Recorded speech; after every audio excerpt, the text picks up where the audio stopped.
Hola, ¿cómo están? Bienvenidos a Hablemos de Política, hoy 22 de octubre. Bueno, parece que estamos en una situación, por más insólita que suene, que la moción de vacancia, la segunda moción de vacancia de Martín Vizcarra, si bien entró apretadita, si no estoy mal, con 26 votos o 27, cuando es uno más de los que eran los mínimos requeridos, cuando la primera entró con 65 firmas. A pesar de esto, bueno, parece que la rapidez del trámite da que pensar.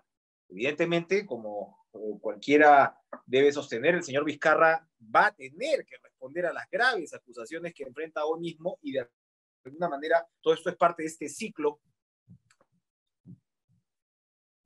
de este año que mina tan extremo y difícil, pero cabe preguntarse pues en qué estamos con toda esta aparente premura para volvernos a involucrar como país en un proceso de vacancia presidencial. Está con nosotros el constitucionalista Omar Cairo, a quien le damos la bienvenida y le agradecemos, por supuesto, el estar en Hablemos de Política. ¿Cómo está, Omar? Gracias por estar con nosotros.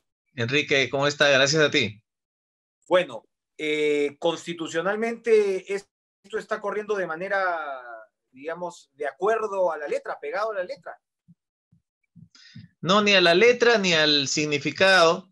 El presidente Vizcarra debe responder por las imputaciones, pero no en un proceso de vacancia. Para eso existen las investigaciones fiscales que se están haciendo, o que se van a hacer.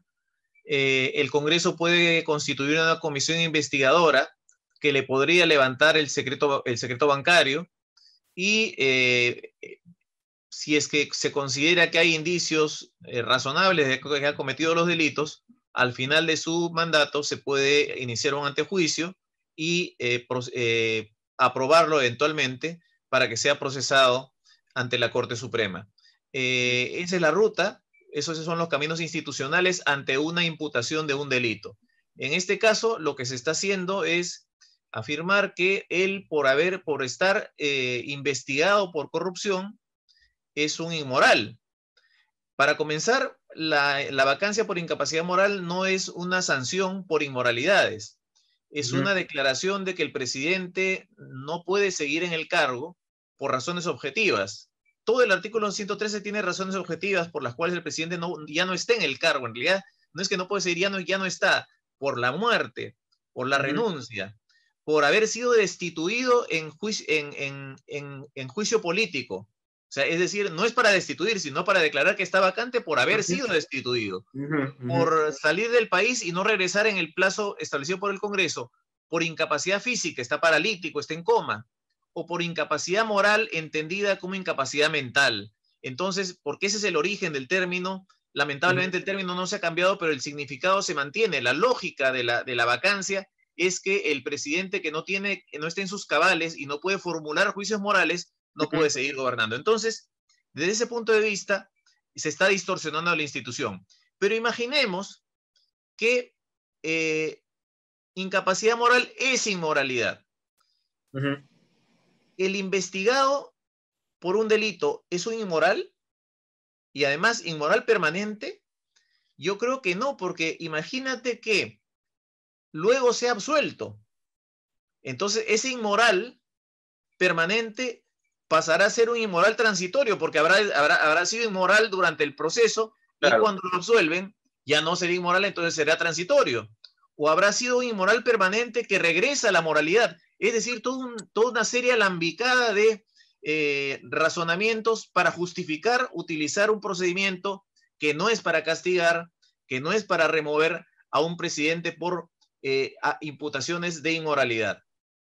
Ahora, el gobierno no se disparó al pie cuando en el primer intento de vacancia, la argumentación de la ministra Ana Neira no iba exactamente en la línea que usted señala, y que en realidad es la línea un poco que se ha impuesto también entre los especialistas, el hecho de decir qué cosa significaba la incapacidad moral, ¿no? En el concepto clásico, por decirlo, ¿no? De alguna forma, y cómo esta figura se está usando. Pero sin embargo, el Ejecutivo en esta primera moción de vacancia argumentó de alguna manera que sí se podían dar, ¿no? Supuestos, era, si recuerdo bien, algo así como algún hecho pues que impida, ¿no?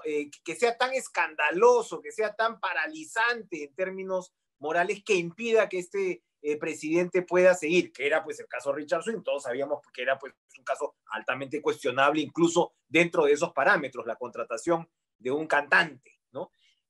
Pero no se enredó el Ejecutivo desde el primer momento no debió ceñirse a la interpretación que usted nos ha recordado, porque Yo creo claro, que los delitos que eventualmente podrían enfrentar Vizcarra son serios, ¿no? sí, yo creo que sí, porque lo que ocurre es que el gobierno parece que prefirió defenderse de las imputaciones como si hubiera que discutir la inmoralidad inmersa en ellas.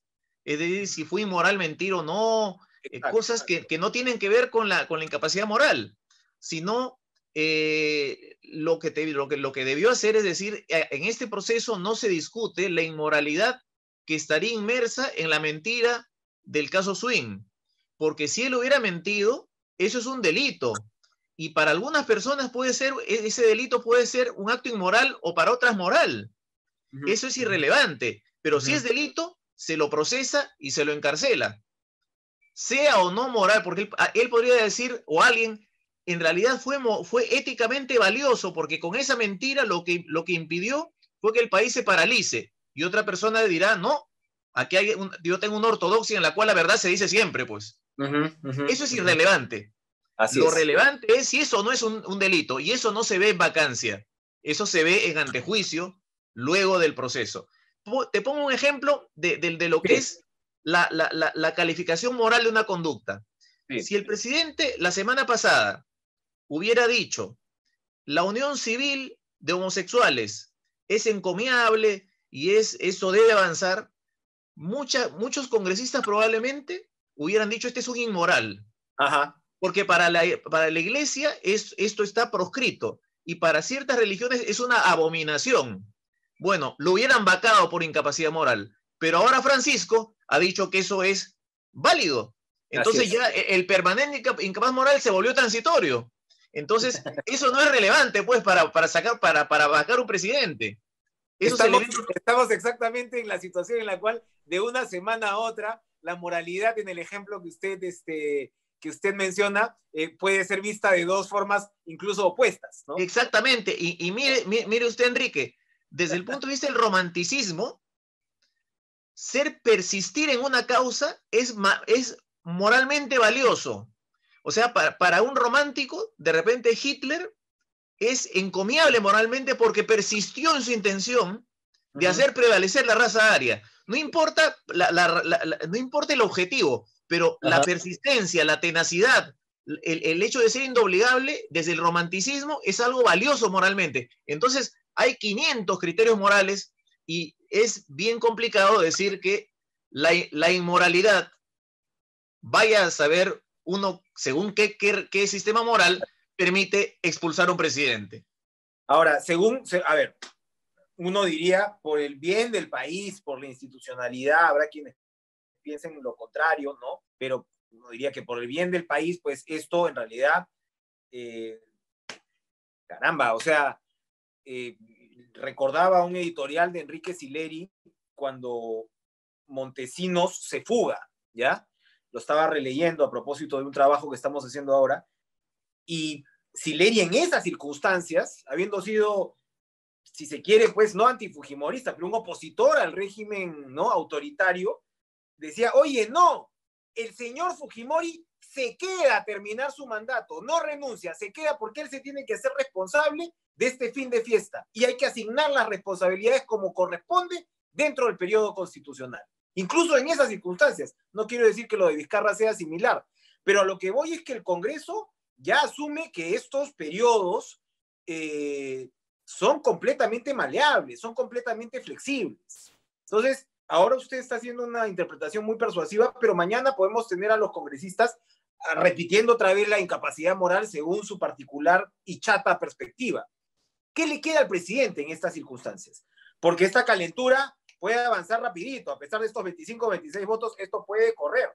Exactamente, lo que le queda al presidente para enfrentar interpretaciones coloquiales de lo que significa incapacidad moral, casi digamos preescolares, Así es. Lo que le queda es acudir al órgano técnico, plantear una demanda competencial contra la decisión de admitir la segunda moción de vacancia y pedir una medida cautelar para que se paralice el procedimiento. Y esta vez el Tribunal Constitucional no va a tener el argumento de que es muy improbable que se apruebe, porque ahora ya no es muy improbable que se apruebe. La vez pasada, sí, los voceros dijeron no vamos a aprobar la vacancia y el tribunal con candorosa ingenuidad les creyó. Y ese sábado estuvimos todos en vilo para ver si el domingo Merino era el presidente y Vizcarra se negaba a salir del cargo. Entonces, esta vez eso no existe. Esta vez, si se admite a trámite, sí hay riesgo de que se apruebe la vacancia y por lo tanto, el tribunal creo que para preservar la utilidad de su fallo sobre la segunda moción debería otorgar la medida cautelar.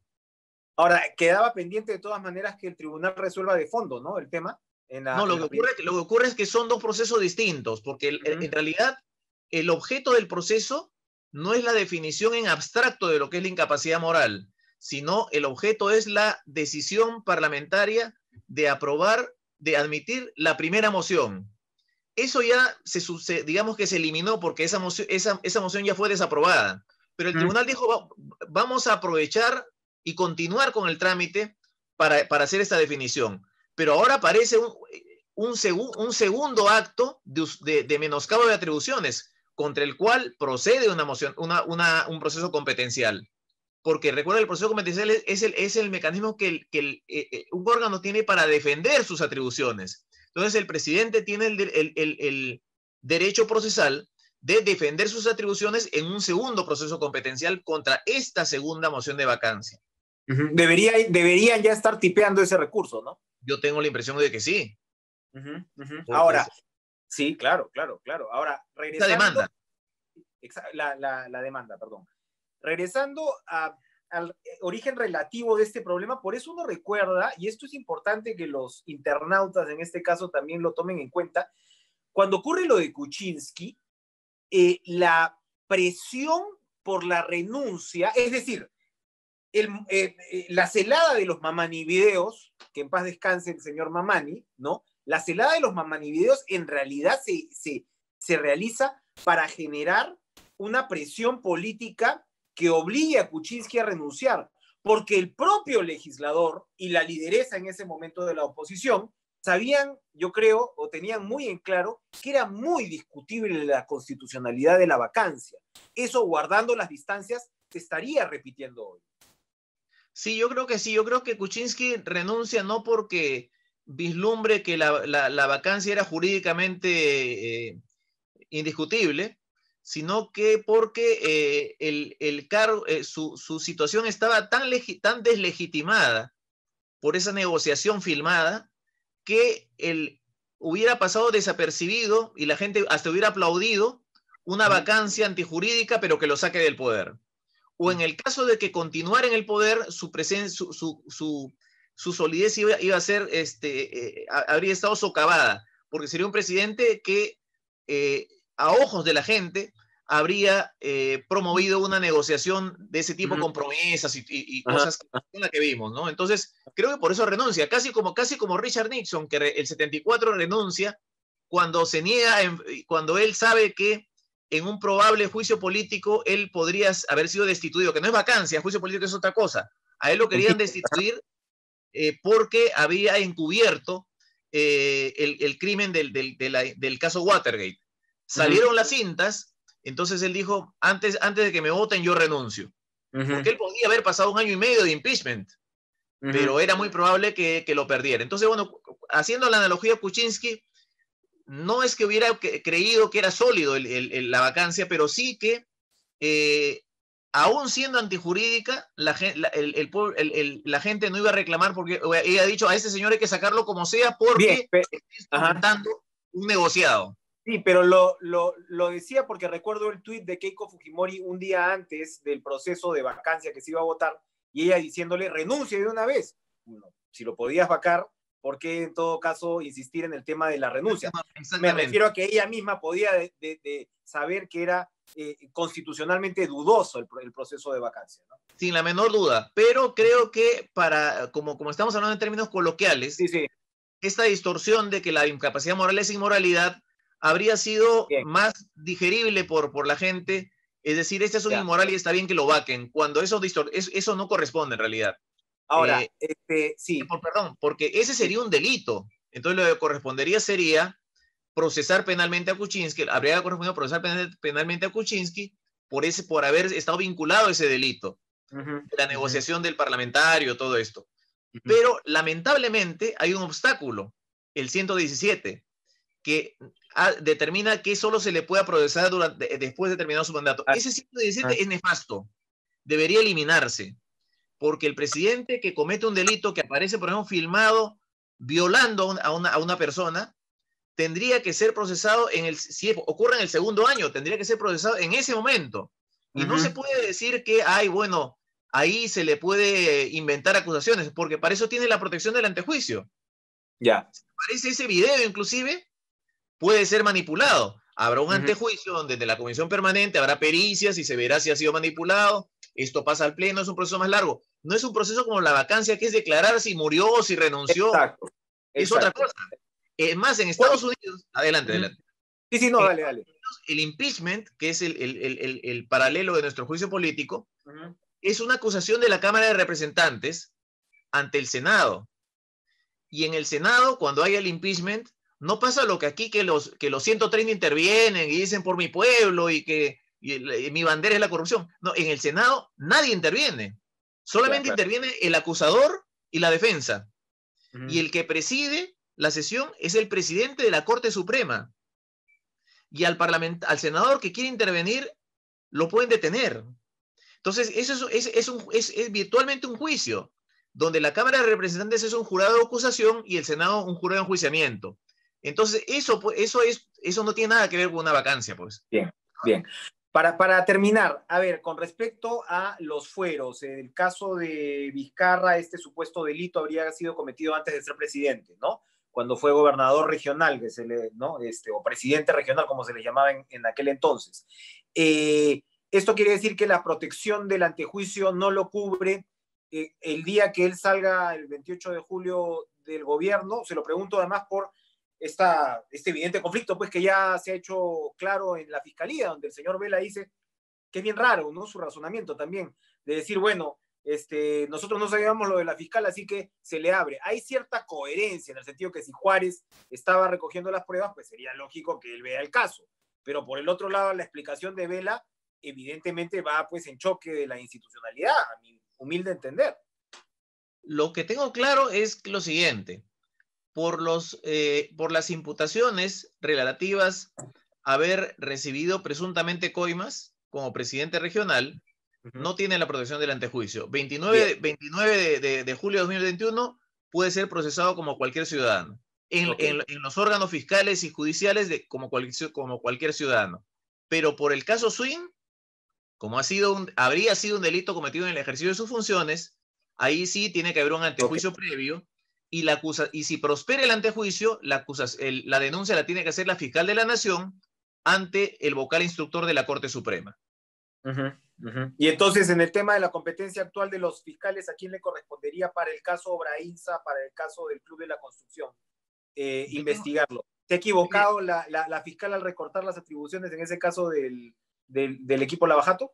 mira, Enrique, yo no soy penalista, Uh pero -huh. lo que tengo entendido, digo con beneficio inventario, es Sí. que si es un delito que no ha sido cometido en el ejercicio de sus funciones, le corresponde ser visto por un fiscal provincial como cualquier otro. Queda, Eh, queda. Ajá. no por la fiscal de la Nación, que la fiscal de la Nación además esta etapa comienza cuando dice que por primera vez en la historia se iba a investigar un presidente, pero no se le va a investigar, sino se anticipa que se le investigará. Entonces, bueno, Sí, claro, claro, claro, claro, claro. ahí comienzan las confusiones. Muy bien, muy bien. Omar Cairo, está clarísimo ya para lo concreto y lo que estamos viviendo en estas horas, qué es en todo caso lo que tendría que hacer el presidente de la República y el Ejecutivo para conjurar, lamentablemente, pues otro peligro inminente con estas características. Gracias, Omar, por acompañarnos en Hablemos de Gracias, Política. Enrique. Gracias a ustedes también. Nos estamos viendo. Adiós.